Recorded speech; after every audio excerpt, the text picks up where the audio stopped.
The summer heat was already brutal at 9 a.m. as retired Colonel Jack Barnes pulled into the dusty parking lot of Andrews Air Force Base. His old Honda Civic looked out of place among the flashy trucks and SUVs, but Jack didn't mind. He'd driven, here for one reason, to see the A-10 Thunderbolt demonstration at the Thunder Over America Air Show. At 73, Jack moved slower than he used to. His wooden cane, carved by his late wife Margaret, helped steady him as he made his way across the sprawling lot. The faded olive flight jacket he wore had seen better days. The patches were so worn you couldn't read them anymore, and the color had bleached to something resembling desert sand. 50,000 people, he muttered to himself, watching families stream toward the main gates. Kids ran ahead wearing plastic pilot helmets, while veterans proudly displayed their unit caps. Jack pulled his weathered A-10 cap lower against the glare and joined the slow procession. He'd told no one he was coming today. Not his daughter Sarah, not his grandson James, not even his old squadron buddies. Some experiences were meant to be private, and seeing the aircraft that had defined his life's work was one of them. He wanted to be just another face in the crowd, an anonymous old-timer enjoying the show. The walk from the parking area seemed longer than he remembered from previous years. His knees protested with each step, and his back still carried phantom pain from an ejection over Kuwait 35 years ago. But Jack pressed on, driven by something deeper than nostalgia. In his jacket pocket he carried a small notebook filled with handwritten calculations and detailed sketches. To anyone else they'd look like random engineering drawings, but these pages contained the mathematical foundation for the GAU-8 Avenger cannon, the massive weapon around which the entire A-10 had been designed. As Jack finally reached the main viewing area, the announcer's voice boomed across the tarmac. "Ladies and gentlemen, in just 15 minutes you'll witness the awesome power of the A-10 Thunderbolt II, the tank killer that changed modern warfare forever." Jack smiled slightly, remembering when those words would have been classified. Now they were entertainment for the masses. He found a spot near the barrier, close enough to see every detail of the aircraft he knew better than his own reflection. What Jack didn't notice was the photographer already moving through the crowd, or the retired Air Force officer who'd done a double take at his profile. He definitely didn't see the teenagers nearby, scrolling through their phones and looking bored. The stage was set for an encounter that would change everything. "First blood, excuse me," Jack said softly to a group of teenagers pressed against the viewing barrier. "Mind if I stand here for a better view?" The 5 teens, all around 17 or 18, exchanged glances. The leader, a kid with perfectly styled hair and expensive sneakers, looked Jack up and down with barely concealed irritation. "I guess," the teen said, stepping aside just enough to create minimal space. "But don't lean on me, okay?" Jack nodded his thanks and carefully positioned himself against the metal railing. From his pocket, he withdrew his worn notebook, its pages yellowed with age. As he opened it, detailed sketches of the GAU-8 cannon system became visible, precise technical drawings that showed every angle and measurement. "My grandfather was a pilot," Jack offered conversationally, hoping to connect with the young people around him. One of the teens, a girl with dyed purple hair, smirked. "Yeah, everyone's grandpa was a pilot. Probably just drove the fuel truck." Another whispered loudly enough for Jack to hear, causing the group to snicker. Jack's weathered hands tightened on his cane, but he said nothing.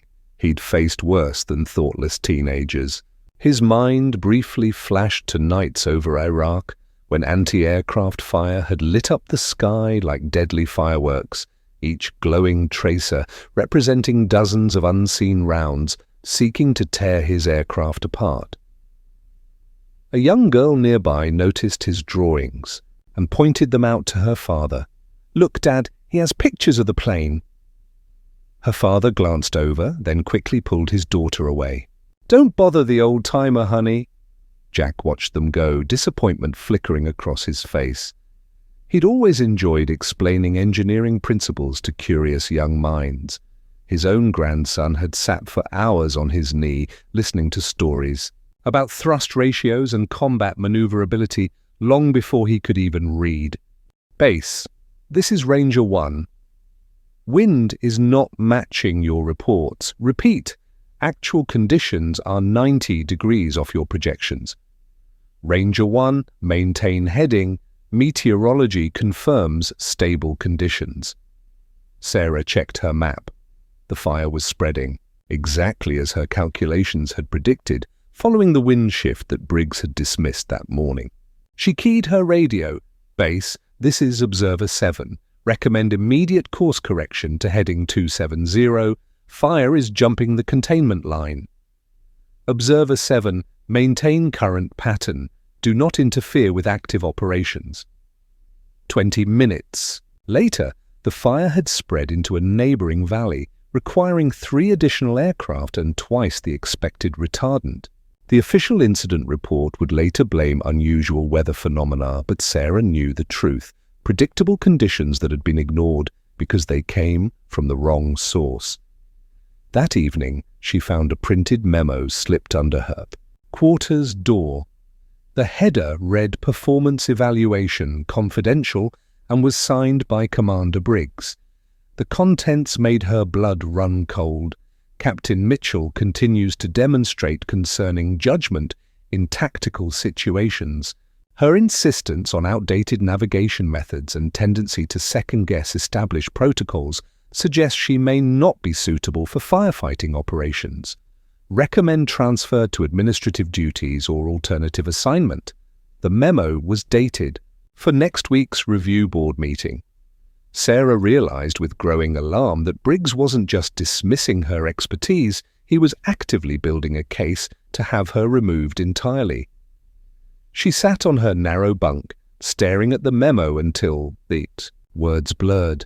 Her career was being systematically destroyed by a man who valued conformity over competence.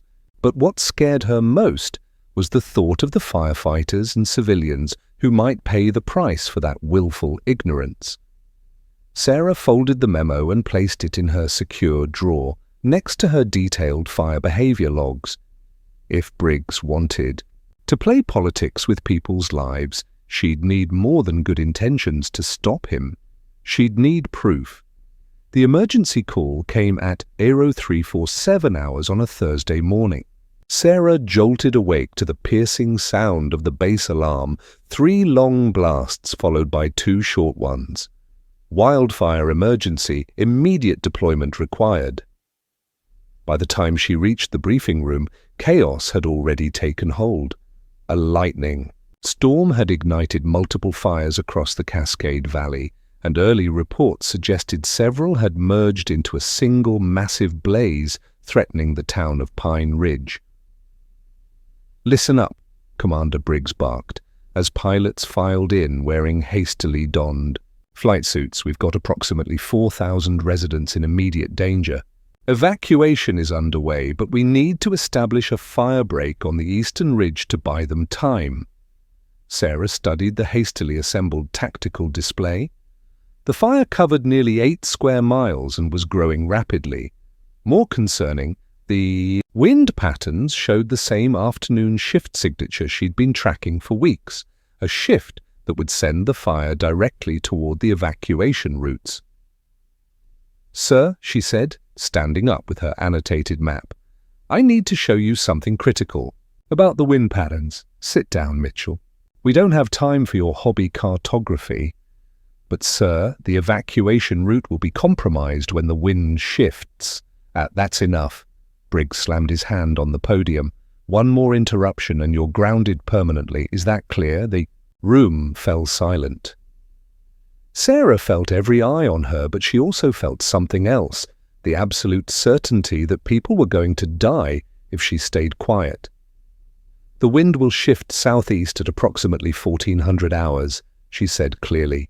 "When it does, the fire will jump the containment line and cut off Highway 96. If we don't establish a secondary fire break on the ridge—" "Security!" Briggs roared. "Escort Captain Mitchell to her quarters. She's officially relieved of duty pending disciplinary review." Two base security officers stepped forward, their faces apologetic, but their duty clear. As they flanked her, Sarah noticed Marcus Ellis leaning forward in his seat, his face pale with understanding. He'd been listening to her wind analysis for weeks. He knew she was right. "Marcus," she said, as the security officers took her arms, "remember what we talked about. Trust your instruments." As they marched her out, she heard Chase's voice behind her. "About time someone shut her up. Maybe now we can do some real firefighting." Back in her quarters, Sarah paced like a caged animal. Through her small window, she could see the smoke plumes growing thicker by the hour. Her radio had been confiscated, but she could hear the distant sound of aircraft engines as one after another took off for the fire zone.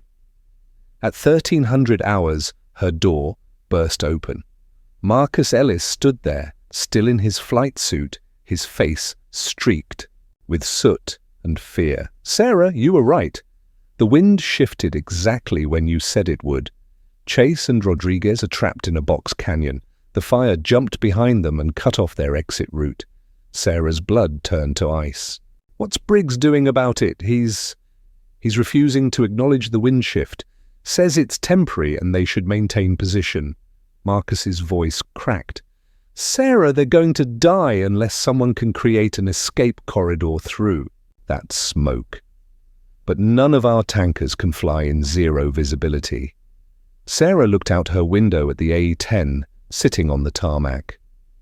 The aircraft everyone mocked, the flying brick that was too slow and too old.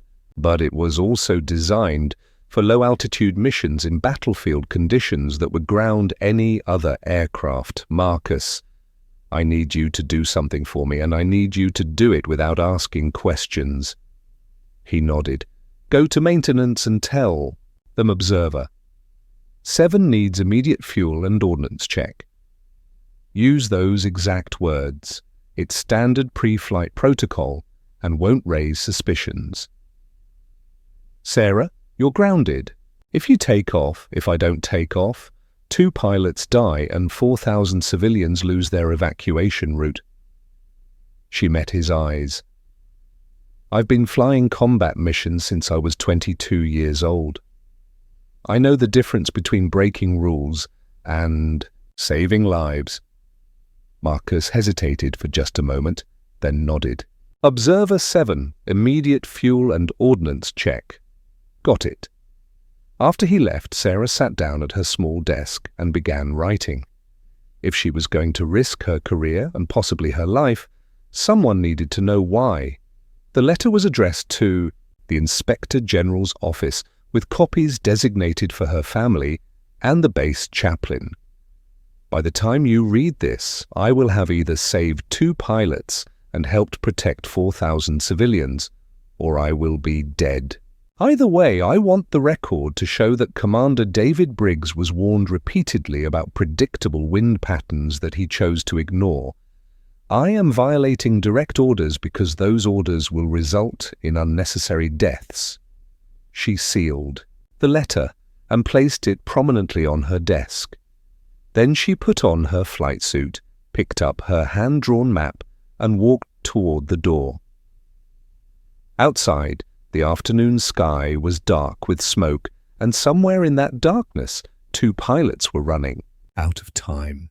The planned Sarah moved through the base with purposeful calm, her flight suit zipped to the collar and her worn map tucked securely under her arm. The security detail that had escorted her to quarters was nowhere to be seen, likely called to help with evacuation coordination. Sometimes being forgotten had its advantages. The maintenance hangar buzzed with frantic activity. True to his word, Marcus had arranged for her A-10 to be fueled and checked. Tommy Rodriguez, the head mechanic, glanced up as she approached. "Captain, I thought you were change of orders, Tommy. Emergency deployment. She handed him a form she'd quickly filled out. Need a full systems check and maximum ordnance load. Tommy studied the paperwork, frowning.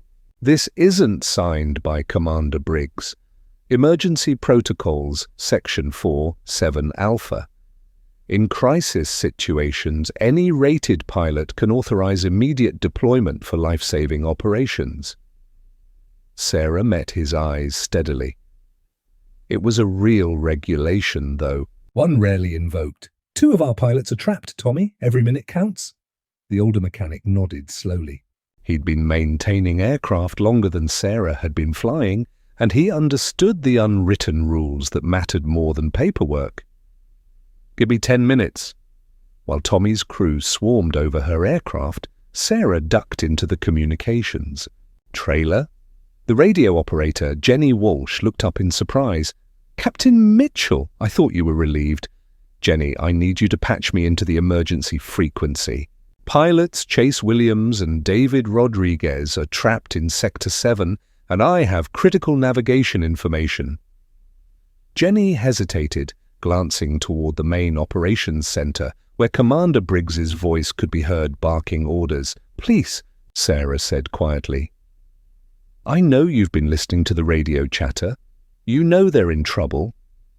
Jenny's hand moved to the frequency dial.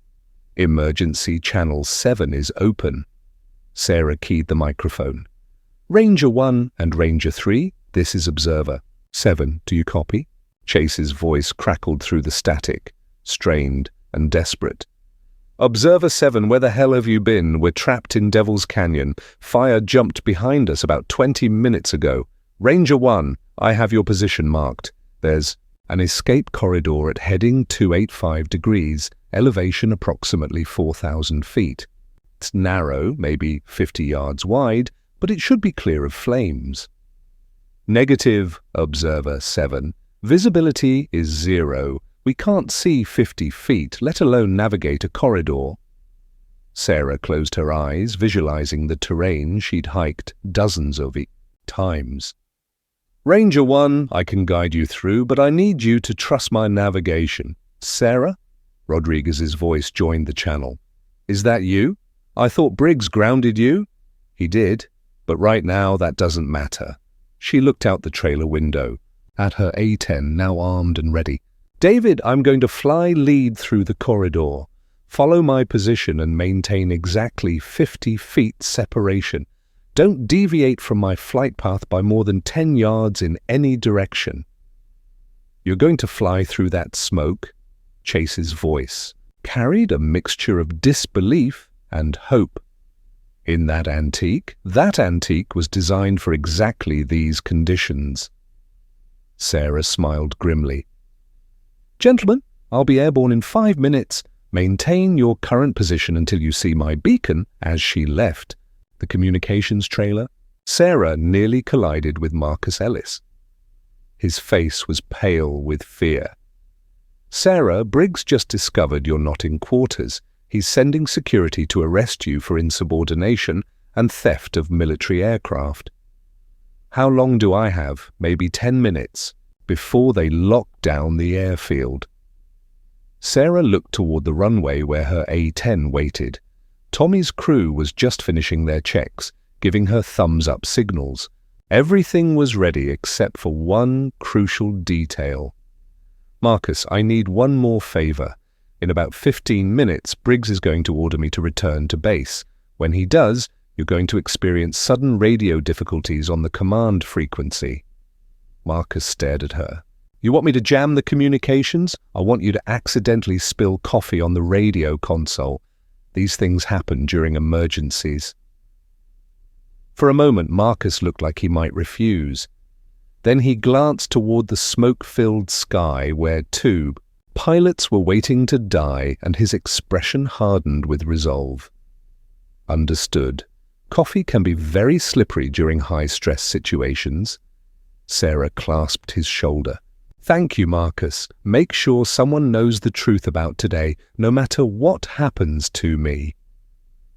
She walked across the tarmac toward her aircraft, each step taking her further from the safety of following orders and closer to a choice that would define the rest of her career, however long that might be.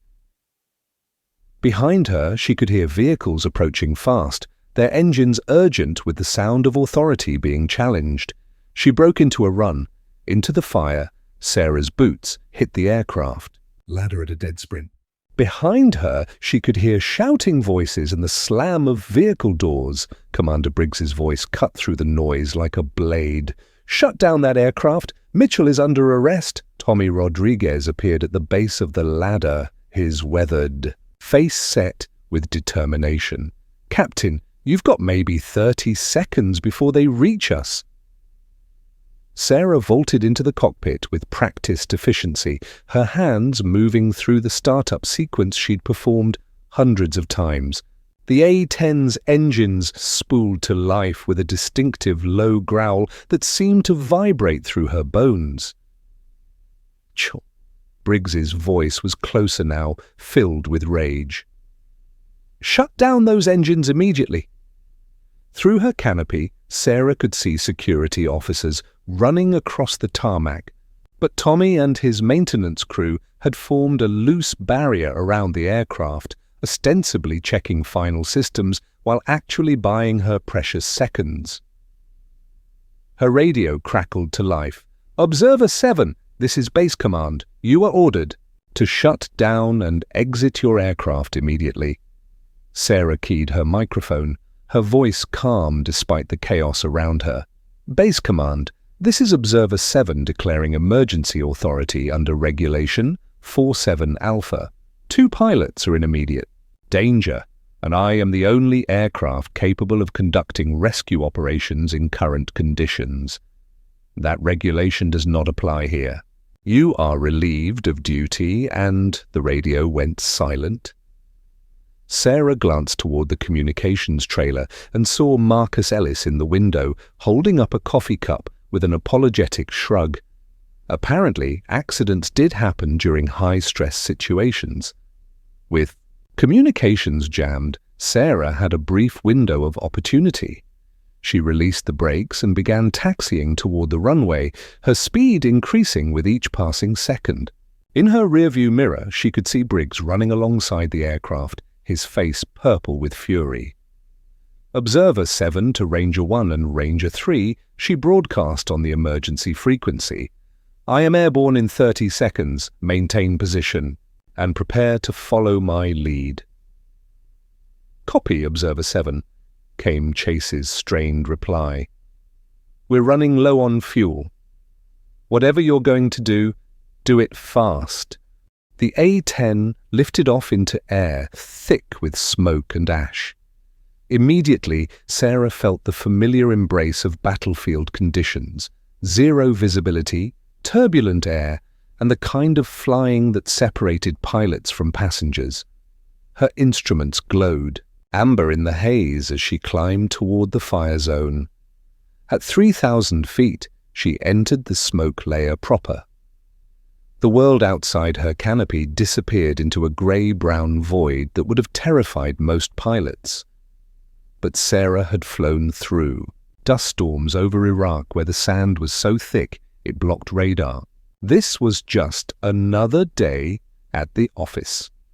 Ranger 1, Observer 7. "I have visual on the fire perimeter. Beginning approach to your position. Negative visual on you, Observer 7. This soup is thicker than trust your instruments, not your eyes," Sarah interrupted. "I'm painting you with my beacon now." She descended through the smoke layer, following the mental map she'd constructed from weeks of hiking these mountains. The terrain rolled beneath her like a familiar landscape, each ridge and valley exactly where her calculations predicted. At 1,500 feet, she broke through the lower smoke layer and spotted the trapped aircraft. Chase and Rodriguez had managed to land their tankers in a small clearing, but fires burned on 3 sides of their position. The escape corridor Sarah had identified was barely visible, a narrow gap between 2 walls of flame. Ranger 1, I Have visual on your position. The corridor is at your 2 o'clock, approximately 300 meters northeast of your current location. I don't see it, Chase replied, his voice tight with stress. Sarah smiled grimly. Of course he couldn't see it. He was looking for a wide, safe passage like the ones marked on his digital displays. But this corridor was exactly the kind of tight, dangerous route that required old-fashioned navigation skills. "Follow my aircraft," she ordered, banking hard toward the gap. "Maintain 50 feet separation and do not deviate from my flight path." She dropped to barely 100 feet above the treetops, threading between walls of flame that rose on either side like the gates of hell. The heat was intense even through her sealed cockpit, and turbulence from the fire's updrafts tossed her aircraft like a toy. Behind her, she could hear Chase and Rodriguez breathing heavily over the radio as they followed her through the maze of smoke and flame. Each turn had to be precise. Too far left, and they'd fly into solid rock. Too far right, and they'd be incinerated by superheated gases. "Jesus Christ," Rodriguez whispered over the radio. "How are you navigating in this?" "Same way people did it for 50 years before GPS, Sarah replied, banking hard around a burning ridge, by knowing the terrain and trusting your instruments. After what felt like hours but was actually 7 minutes, they broke through into clear air on the eastern side of the fire. Behind them, the corridor was already closing as flames consumed the trees that had provided their narrow passage. Observer 7, Chase's voice was subdued, almost reverent. "I Don't know how you did that, but save it," Sarah interrupted. "We're not done yet." That fire is going to jump the highway in less than an hour unless we create a fire break on the eastern ridge." She looked toward Pine Ridge in the distance, where thousands of people were still evacuating. The wind was already shifting exactly as she'd predicted, and soon the fire would have a clear path toward the town. But now she had backup, and more importantly, she had proof that her methods worked when everything else failed. "Ranger 1 and Ranger 3, form up on my wing. We have a job to finish." The turn word traveled fast in the tight-knit aviation community. Within hours of the dramatic rescue, every pilot at Riverside Fire Base knew that Sarah Mitchell had violated direct orders to save 2 lives. More importantly, they knew her obsolete navigation methods had succeeded where modern technology had failed. Sarah landed her A-10 to find a crowd waiting on the tarmac. But instead of the arrest she'd expected, she found something unexpected: support. Tommy Rodriguez approached with a clipboard in his hands and respect in his eyes. "Captain, your aircraft performed flawlessly.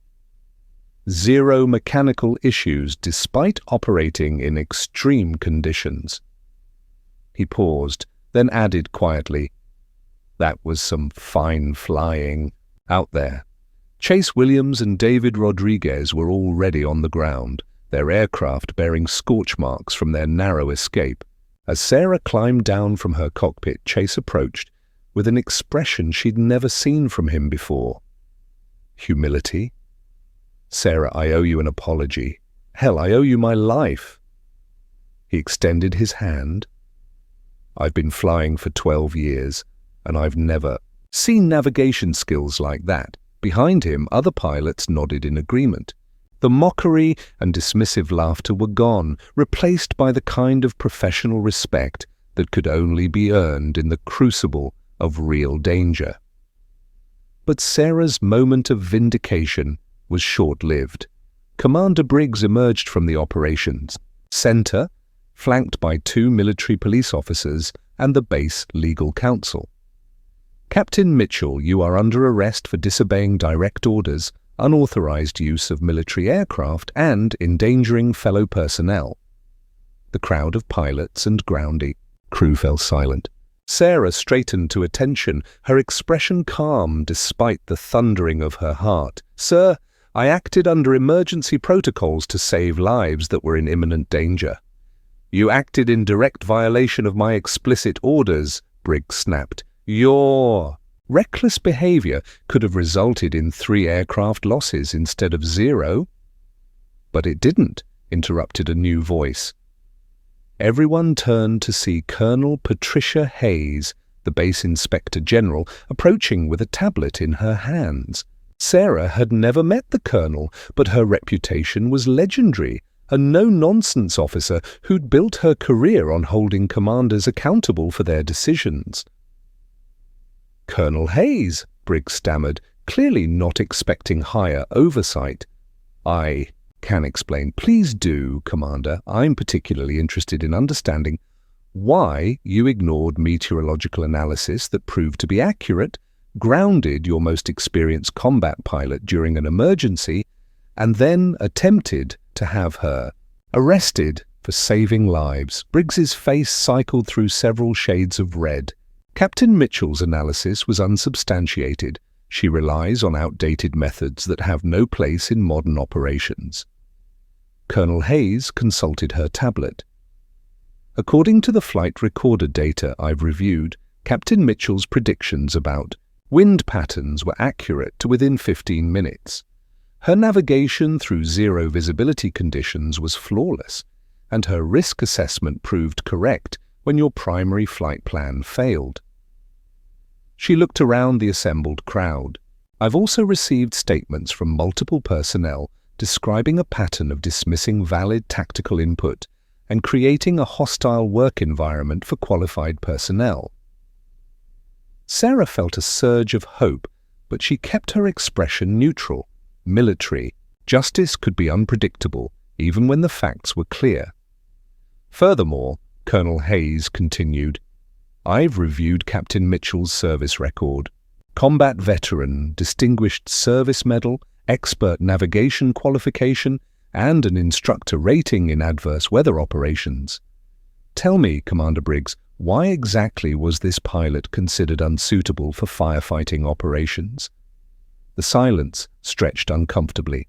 Briggs opened his mouth several times but seemed unable to find words that wouldn't make his situation worse. Marcus Ellis stepped forward from the crowd. Ma'am, if I may, Captain Mitchell has been trying to warn us about predictable weather patterns for weeks. Every time she's been right, but her input has been dismissed. Is that so? Colonel Hayes made a note on her tablet. And who can corroborate this statement? Nearly a dozen hands went up among the assembled pilots and ground crew. Sarah was stunned. She hadn't realized how many people had been watching and listening over the past weeks. Tommy Rodriguez cleared his throat. Ma'am, I've been maintaining aircraft for 25 years. Captain Mitchell's pre-flight inspections are the most thorough I've ever seen. She knows her aircraft better than pilots with twice her flight time. Colonel Hayes nodded thoughtfully. Commander Briggs, it appears your assessment of Captain Mitchell's capabilities doesn't align with observable evidence or peer evaluation. Would you care to revise your position? Briggs looked around desperately, realizing that his authority was crumbling in front of the entire base. Colonel, I maintain that discipline and chain of command are essential, Hayes finished. But so is competent leadership and the ability to recognize expertise regardless of its source. She turned to Sarah. Captain Mitchell, you violated direct orders. That's a serious matter that requires formal review. Sarah's heart sank, but Hayes wasn't finished. However, given the circumstances and the lives saved by your actions, I'm recommending you for a commendation rather than court-martial. Your tactical knowledge and flying skills are clearly assets this unit needs to utilize properly. She turned back to Briggs, her expression hardening. Commander, you'll report to my office at 800 tomorrow for a comprehensive review of your leadership decisions. I suspect there are some significant changes needed in how this unit operates. As the crowd began to disperse, Sarah found herself surrounded by fellow pilots offering congratulations and apologies. For the first time since arriving, at Riverside she felt like she belonged, but the real test was still coming. Colonel Hayes had saved her career, But changing an entire culture would take more than one dramatic rescue mission. The Reckoning, the conference room at Riverside Fire Base, had never hosted a meeting quite like this one. Colonel Hayes sat at the head of the table, flanked by two representatives from the Inspector General's office and a stenographer whose fingers moved rapidly across her keyboard. Commander Briggs sat rigidly upright, his uniform immaculate, but his confidence visibly shaken. Sarah entered the room with her service record, flight logs, and most importantly, a folder containing weeks of documented weather predictions and tactical recommendations that had been ignored. She'd spent the previous evening organizing evidence with the methodical precision of someone who'd learned not to leave anything to chance. This hearing will determine whether disciplinary action is warranted regarding the events of October 15th. Colonel Hayes began formally. Commander Briggs, please state your position regarding Captain Mitchell's actions.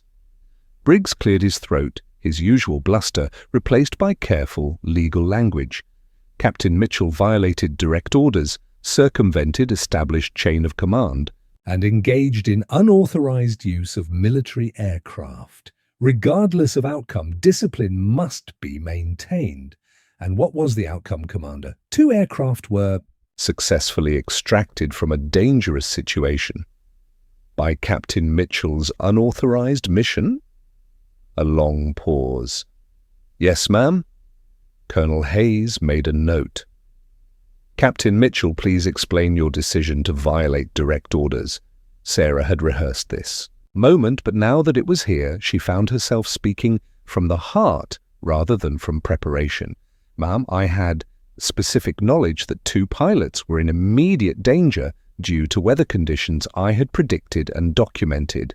My attempts to share this information through proper channels had been repeatedly dismissed. I made a command decision that saving lives took precedence over following orders that would have resulted in preventable deaths. Can you substantiate your claim about predicting weather conditions? Sarah opened her folder and placed a hand-annotated map on the table. This is my analysis from 3 days before the incident, showing the predicted wind shift that would compromise evacuation routes and trap aircraft in Devil's Canyon. Colonel Hayes studied the map, then compared it to official incident reports. This is remarkably accurate. Commander Briggs, why wasn't this analysis incorporated into operational planning? Briggs shifted uncomfortably. Captain Mitchell's methods are unconventional. We have sophisticated meteorological equipment and computer modeling that failed. To predict conditions that Captain Mitchell forecast with pencil and paper, Hayes interrupted. Are you suggesting that accuracy is less important than conformity to preferred methods? I'm suggesting that maintaining standards. Let me rephrase, Hayes said sharply. Did Captain Mitchell's unconventional methods prove more accurate than your sophisticated equipment? Another long pause. In this instance, yes. Sarah felt a flicker of vindication, but Hayes wasn't finished. I've also reviewed personnel evaluations written by you, Commander.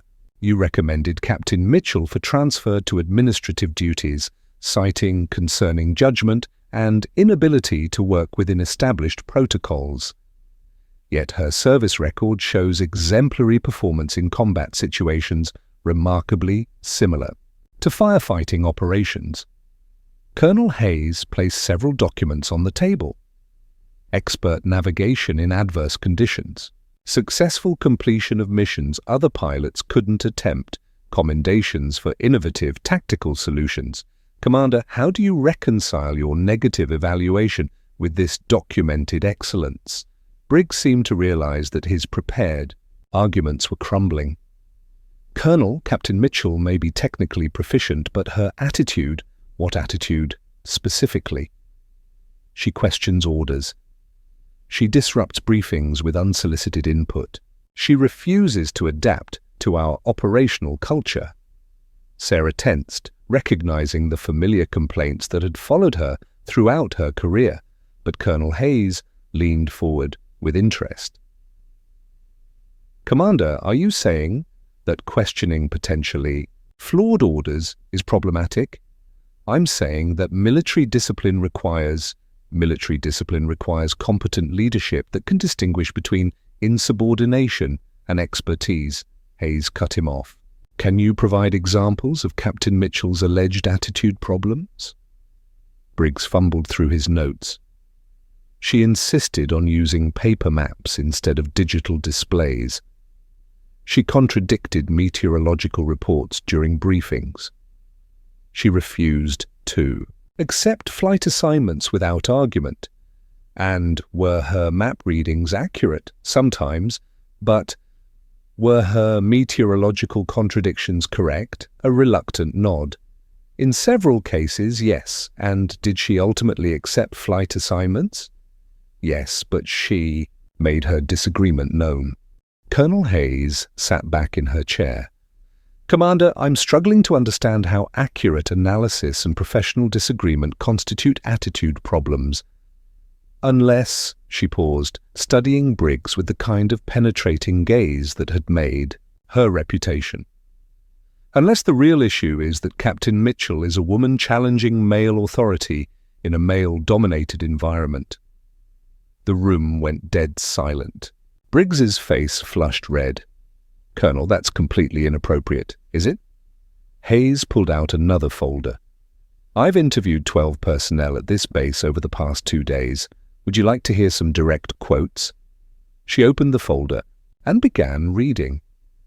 Chase said real firefighting should be left to the professionals. Commander Briggs called her Tactical Maps Girl Scout hiking notes. Multiple pilots referred to her aircraft as a museum piece while praising identical aircraft. Flown by male pilots. Each quote hit like a physical blow.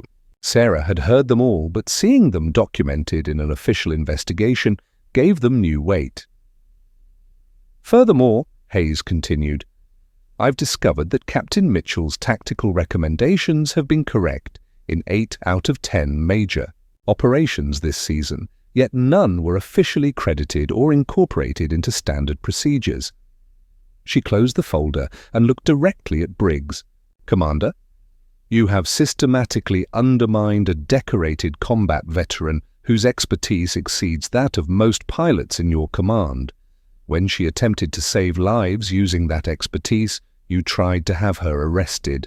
This is not a disciplinary problem. This is a leadership failure.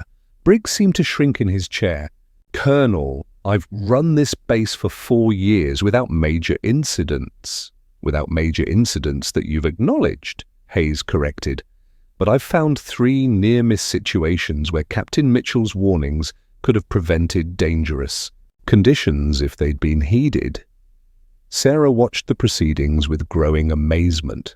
For the first time in her career, someone with real authority was not just listening to her concerns, but actively investigating the systemic problems she'd faced. Colonel Hayes turned to Sarah. Captain, I want to be clear about something. Your decision to violate orders was still a serious breach of military protocol. However, given the circumstances and the clear evidence of institutional failures that left you no alternative, I'm recommending you for commendation rather than court. Marshal, she turned back to Briggs. Commander, you have a choice. You can accept reassignment to a position where your management style won't endanger lives, or you can face a formal investigation into your leadership practices. I suspect the latter would not end favorably for your career. Briggs looked around the room desperately but found no support. The stenographer continued typing, documenting every word for the permanent record. I'll accept reassignment, he said quietly. Colonel Hayes nodded. Captain Mitchell, effective immediately, you're promoted to Deputy Commander of Flight Operations. Your first assignment is to develop new protocols that incorporate ground-level meteorological analysis alongside digital systems. Sarah felt a surge of disbelief. Ma'am, I'm not sure I'm qualified for... Captain, you've been doing the job unofficially for weeks. Now you'll have the authority to make sure your expertise is properly utilized. Hayes smiled for the first time during the hearing. I suspect you'll find the pilots much more receptive to your tactical input when it comes with appropriate rank. As the hearing concluded, Sarah gathered her materials with hands that shook slightly from adrenaline. She'd entered the room expecting to defend her career. She was leaving with a promotion and the authority to prevent others from experiencing the dismissal and marginalization she'd endured. But the real victory wasn't personal. It was knowing that future tactical warnings would be heard, evaluated, and acted upon based on merit rather than the gender or popularity of their source. Outside the conference room, Marcus Ellis waited with several other pilots. His face broke into a grin when he saw her expression. "So, should I start calling you Deputy Commander Mitchell?" Sarah smiled back, feeling lighter than she had in months. "Just Sarah will be fine. But from now on, when I say the wind is going to shift, people are going to listen." New Horizon. 6 months later, Sarah stood in the same briefing room where she'd once been mocked and dismissed.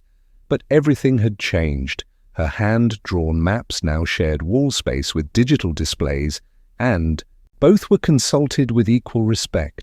The morning briefing included meteorological analysis that combined satellite data with ground-level observations, a hybrid approach that had proven remarkably effective.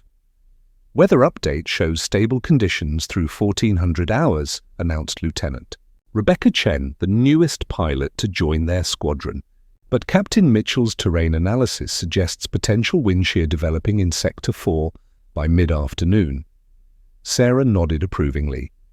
The integration of traditional navigation skills with modern technology had created a more robust, tactical, planning system. More importantly, it had fostered a culture where expertise was valued regardless of its source or method. "Chen, you'll take the primary drop on the northwest ridge," Sarah announced, consulting her clipboard. "Rodriguez, you're back up on the eastern approach. Ellis, I want you running observation on the high circuit. Keep an eye on those wind patterns we discussed." Marcus Ellis, now a seasoned pilot with a year of firefighting experience, grinned at his assignment. "Copy that, Deputy Commander. Should I bring backup coffee for the communications equipment?" The room erupted in laughter, including Sarah. The running joke about Marcus's accidental coffee spill had become legendary at the base, though the official record still listed it as equipment malfunction due to adverse conditions. "That won't be necessary," Sarah replied with mock seriousness. "I believe we've resolved our communication issues." Indeed, they had. The new command structure emphasized open communication and collaborative planning. Pilots were encouraged to share observations and concerns without fear of dismissal or ridicule. The results spoke for themselves. Their operational success rate had improved by 35%, and they hadn't lost a single aircraft or pilot since the reorganization. Chase Williams approached after the briefing, carrying a tablet loaded with digital maps. "Sarah, I wanted to run something by you. I've been studying your canyon analysis techniques, and I think I've spotted a potential issue in Sector 7. Sarah smiled at the transformation. Chase had evolved from her biggest detractor to one of her strongest supporters, openly crediting her methods with saving his life. His willingness to learn traditional navigation had made him a more complete pilot. "Show me what you found," she said, genuinely interested in his analysis. As they bent over the map together, Sarah reflected on how much had changed. The old A-10 that had once been mocked as a flying brick was now recognized as the most reliable aircraft in challenging conditions. Pilots requested assignment to it, understanding that flying the unglamorous workhorse taught skills that sleek modern aircraft couldn't provide. Colonel Hayes appeared in the doorway, wearing the slight smile that had become familiar over the past months. "Deputy Commander Mitchell, a word?" They walked to Sarah's new office, a space that had previously been used for storage, but now served as the nerve center for tactical planning. The walls were covered with topographical maps marked with weather patterns, fire behavior analyses, and evacuation route alternatives. "I have news," Hayes announced. "The Pentagon has approved your proposal to establish the Advanced Tactical Navigation School. They want you to head the program." Sarah felt a familiar flutter of disbelief. Her proposal to formalize the integration of traditional and modern navigation methods had been submitted months ago, but she'd assumed it would disappear into bureaucratic limbo. "They're serious about this? Dead serious. Apparently your success here has caught attention at the highest levels. They want to train pilots across all branches in your hybrid methodology." Hayes paused. "The position comes with a promotion, a major and command of your own training facility." Sarah looked out her window at the tarmac where her A-10 sat among the newer aircraft. The old Warthog looked exactly the same, scarred, patched, and unglamorous. But now it was surrounded by pilots eager to learn its capabilities rather than mock its appearance. "Colonel, this base has become exactly what it should be, a place where competence matters more than conformity. I'm not sure I want to leave that behind." Hayes nodded understandingly. "I thought you might say that, which is why the school will be established here, using this base as the primary training facility. You'll command the program while maintaining your current role in operations." Sarah felt the pieces clicking into place. "So we'd be training pilots from across the military in these techniques? Combat pilots, rescue specialists, firefighting crews, anyone whose mission might require navigation in adverse conditions." Hayes grinned. "Your Girl Scout hiking maps are about to become standard military curriculum." That afternoon, Sarah took her A-10 up for a routine patrol flight. As she climbed through the clear mountain air, she thought about the journey that had brought her here. She'd faced dismissal, mockery, and systematic undermining. She'd been told her methods were obsolete, her judgment questionable, and her place uncertain, but she'd also learned that expertise has its own authority. When everything else fails, when computers crash, satellites lose signal, and digital systems provide false information, fundamental skills and careful observation remain reliable. She'd proved that the old ways weren't obsolete, they were foundational. More importantly, she'd helped create an environment where those skills could be recognized and developed regardless of who possessed them. The next generation of pilots would enter service knowing that wisdom could come from any source, that innovation often looked like returning to basics, and that the most important qualification for leadership was the ability to get results when lives were on the line. As she banked over the familiar canyon where she'd once guided trapped pilots to safety, Sarah keyed her radio to the base frequency. "Riverside Base, this is Observer 7. Clear skies and stable conditions. Perfect weather for teaching someone new how to really read the wind." Below her, the mountains stretched endlessly under an afternoon sun that painted the ridges gold. Somewhere in that vast landscape, future challenges waited, fires to fight, lives to save, and young pilots to train. Sarah smiled and adjusted her heading toward home, ready for whatever came next. In her flight bag, a hand-drawn map rustled softly in the cabin air. Some things, she'd learned, never went out of style. This story is a reminder that expertise comes in many forms, and true leadership means recognizing value wherever it's found. Sometimes the most powerful response to dismissal isn't anger, it's simply proving them wrong when it matters most. If this story resonated with you, remember that quiet competence often speaks louder than loud authority, and the best revenge is being undeniably right when lives are on the line.